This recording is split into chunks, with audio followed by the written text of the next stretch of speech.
Khaira block कथा कहबी जे एठी मीडिया भाई मानको केबे निमंत्रण करा जाय समाने स्वतंत्र भाव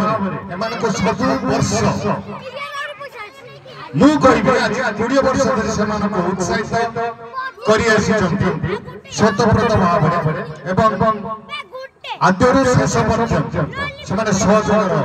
हाथ बढ़ाई परिशेष रे जाय तो आज आमे उदाहरण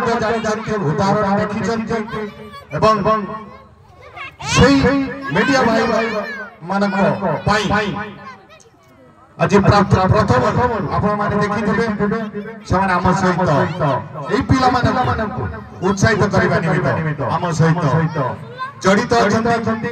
तेणु तांको पाई टिके आम तरफ करताली माध्यम रे समानक आमे उत्साहित करबा।